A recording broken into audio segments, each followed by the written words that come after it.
What is up everyone, how's it going? Hope you're keeping well and welcome back to another video on my YouTube channel.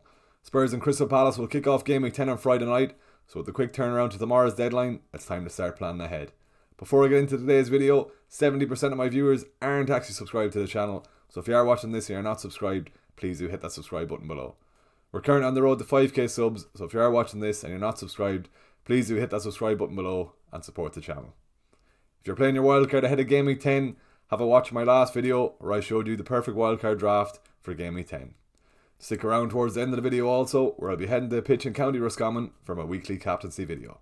In this video, I'll be showing you how I fared out in Gameweek 9, and we'll also be looking at my transfer plans and team selection ahead of Gameweek 10.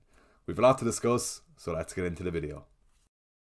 Looking at the Gameweek 9 review, we scored 80 points for the Gameweek, which was a decent score, and starting off in the early kickoff at the Merseyside derby, Mo Salah stole the show with 2 goals and a 16-point haul to the delight of his owners. The Salah 16-pointer was fairly lucky for his owners and captainers, as Everton kept him out for 75 minutes, even with them down to 10 men since the 45th minute, until they conceded a penalty in the 75th minute from a handball, and Mo Salah stepped up and put the ball away. In the 90th minute then, Everton were trying to chase that goal they desperately needed, only for them to lose possession, and Liverpool were faced with a 3v1, and that's when Mo Salah scored his second goal to get that 16-point haul. I didn't captain Salah because of the early kick-off curse, and it looked to be the correct decision up until the 75th minute when Everton finally conceded that penalty. But even though I didn't captain him, I was happy with his haul, but now I just needed a return from Haaland. So moving on to the 3pm games on Saturday, I did indeed get that Haaland goal from a well-taken finish against Brighton in the first half, and with him returning early, I was always hoping for that second return, but unfortunately it didn't come. That being said, he did pick up 2 bonus points, so a 16-point return from the armband wasn't the worst outcome, and at least he did return. Matt Turner was on for an 8-point return until Luton scored twice late on to wipe out his clean sheet and his haul, but at least Dan Burn got his clean sheet against Crystal Palace, so 3 out of 4 players returning on Saturday wasn't a bad return at all. And let's move on to the Sunday games. So with 4 players involved in the Aston Villa and West Ham game on Sunday, I was hoping that at least 2 of my players would have returned, but Ollie Watkins was the only man to return as he continued his fine form with a goal and assist for an 11-point haul. That return on Sunday now means he's only blanked once in the opening 9 games this season, and with Luton, Nottingham Forest and Fulham in his next 3, you'd expect him to continue this form. James Ward-Prowse was pretty unlucky not to return as he had a few flash chances, but it was fairly disappointing to see him move back to that centre defensive midfield role and see Souček deployed in the number 10 role. I've now got a few decisions to make around him this week, as West Ham do have a great run of fixtures now up until Gameweek 17, but if Ward-Prowse continues to play in that centre defensive midfield role, I'll be looking to get rid of him. It was also disappointing to see Cash and Diaby not return since bringing them in on the wild card, but Villa do have a great run of fixtures now up until Gameweek 14, especially with that Luton fixture at home this weekend, so I'll be hoping those 2 lads can get a haul this weekend. Son and Maddison finished the Gameweek off in style on Monday night, with Son scoring an assistant for a 14-point haul and Maddison scoring for a 9-point return. The only downside on the night was Udigi was subbed off in the 56th minute, 4 minutes away from grabbing his clean sheet, so that put a small dampener on the end of the night. All in all, 80 points was a good score from the game week, and all that mattered was I grabbed myself another green arrow, and I've now moved from 1.2 million to 1.1 million overall. With the Game Week 10 deadline fast approaching, let's have a look at how I'm shaping up ahead of tomorrow's deadline. So before we get into my Game Week 10 team, let's have a quick look at the clean sheet odds ahead of the weekend's games, and there's no surprise to see Arsenal top in the charts with their home fixture against Sheffield United. It's also good to see Aston Villa ranked second for the chance of a clean sheet as a Matty Cash owner, and with him after blanking in his last 2 games, I'll be hoping he can secure that clean sheet and maybe a cheeky attack in return as well. It's also good viewing for my own team as a Dan Burn and Udigi owner, as Tottenham and Newcastle rank in the top 10 for the chance of a clean sheet this weekend, so hopefully they can secure those clean sheets and get me those points. Looking at predicted points for Game Week 10, Mo Salah tops the charts with his home fixture against Nottingham Forest with a predicted point score of 9.3 points, so he's a big candidate for the armband this week. Erling Haaland ranks second with a predicted point score of 8 points in the Manchester derby on Sunday, and he grabbed himself 2 goals in the Champions League last night against Young Boys, and with him being up against a poor United defence on Sunday, I wouldn't be surprised to see a few returns from the big man at the weekend. There's no surprise to see the Arsenal midfielders SAKA and Odegaard rank high for predicted points this weekend with their home fixture against Sheffield United, and it's also good viewing for my own team in Son, Watkins and Cash, all ranking in the top 10 for predicted points.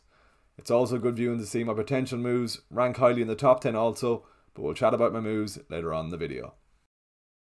So looking at my team for Game Week 10, Eire finally subs into the team after he was left on the bench since the wildcard over the last 2 weeks, and with his home fixture against Everton at the weekend, I'll be hoping he can get himself a clean sheet. West Ham have only kept one clean sheet all season in the first opening 9 games, but Everton have been very hot and cold over the opening fixtures, so I'll be hoping they can keep Everton out and Areola comes away with a nice return. Gameweek 10 is the start of West Ham's great fixture run up until Gameweek 17, and with Areola priced at 4.2 million, he's managed to get 4 returns in the opening 9 games, so I'll be hoping he can do the same against Everton this weekend. That's the goalkeeper spot sorted, let's move on to the defence. So moving on to my defence, my back three hasn't changed since my wildcard 2 weeks ago, and the only thing I'll be looking out for this weekend is a Matty Cash return after 2 disappointing blanks in the last few game weeks. As we spoke about earlier, Villa are second for the chance of a clean sheet this weekend, so hopefully they can secure it and Matty Cash gets a return. After the frustrating early substitution on Monday night, I was tempted to bring in Tsimikas for Udighi, with Tsimikas at home to Forest this weekend, but Palace away is a decent fixture for Spurs as they're definitely off form at the moment, so Udighi could easily return here. Dan Burn was subbed off around the 70th minute last night against Dortmund, and at least he came away injury free, and he's now up against Wolves away at the weekend, and Newcastle have been very solid in the Premier League defensively, so I'll be hoping for a clean sheet for Burn and maybe even a few bonus points. That's the defence sorted, let's have a look at the midfield. So moving on to my midfield, my 5-man midfielders are in a good position with some good fixtures all round in Gameweek 10. Mo Salah's up against Forest at home this weekend, and he's just off the back of scoring 4 goals in his last 2 games, so he's a prime candidate for the captaincy this weekend, and I wouldn't be surprised to see another haul. Diaby has been a disappointing addition since bringing him in 2 weeks ago on the wildcard, but with Luton at home this weekend and some nice fixtures for Villa up until Gameweek 14, I'm hoping he can kick off this weekend's return with a goal or maybe even 2 returns and then kick on for the next couple of game weeks. I'm expecting Spurs to do well against Palace on Friday night, but I could be looking to get rid of one of my Spurs midfielders to bring in an Arsenal midfielder with their home fixture against Palace this weekend, but we'll speak about that later on in the video.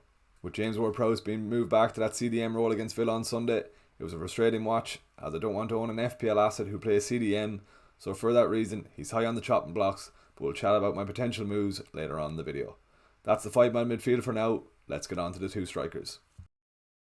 There's no surprise to see Erling Haaland and Ollie Watkins complete my starting 11, and with Ollie Watkins up against Luton at home this weekend, I'm expecting another haul from a man who's in great form at the moment. Erling Haaland was the main man for Man City last night, picking up 2 goals in the Champions League, and he's up against Man United in the Manchester Derby on Sunday, and I wouldn't be surprised to see Erling haul against a leaky Man United defence. That's the starting 11 so far, and it's in decent shape ahead of Gameweek 10, but let's have a look at my potential moves ahead of tomorrow's deadline. So 2 free transfers in the back pocket, and a great run of fixtures now starting for Brighton up until Gameweek 16, and that Sheffield United fixture at home for Arsenal. I'm very tempted to bring Mitoma and Saka in for Ward-Prowse and Maddison. Brighton currently have a lot of injuries at the moment up top, so that should guarantee Mitoma's minutes over the next couple of game weeks, and with Ward-Prowse currently deployed in a CDM role for West Ham, I think it's very sensible to bring in Mitoma for Ward-Prowse with that great run of fixtures for Brighton. The plan when pressing the wildcard in Gameweek 8 was to always bring back Saka in Gameweek 10 for that Sheffield United fixture at home, and with me already owning Son, I think it's sensible enough to get rid of Maddison and get Saka in on that free transfer. I'd only recommend getting Saka in if it's a free transfer. I wouldn't be getting rid of Maddison for a hit. Let's head to Pitch and Boyle now in County Roscommon to have a look at who will be captaining in Gameweek 10. Right, Gameweek 10, we're back at the home of Boyle GA pitch in County Roscommon. Haaland is up against United in the Manchester Derby, and Mo Salah is up against Forest at home this week. So two captaincy options this week. Will City go up against United? Probably. United have been poor the last couple of weeks, but it probably is Salah with that home fixture. Alright, as I keep saying, I'm going to show you some bloopers. So this is my first attempt. We'll see how we get on. It's an easy enough one this week, hopefully. Well, it should be. Just a crossbar challenge, so we'll see how long it takes us. Salah for the... oh no, just...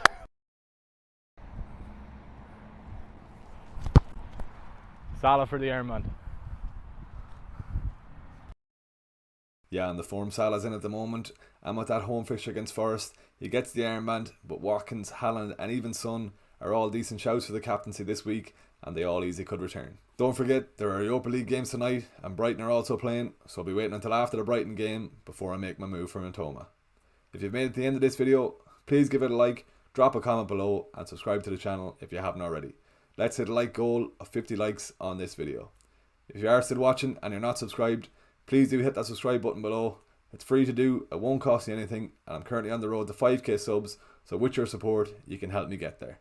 If you're playing your wildcard this week, Don't forget to watch my previous video where I showed you the perfect wildcard team for Game Week 10. I'll catch you all tomorrow evening before the deadline for a deadline stream where I lock in my team for Game Week 10. There you have it. There's my Game Week 10 team. Best of luck for the game week. I'll see you in the next video.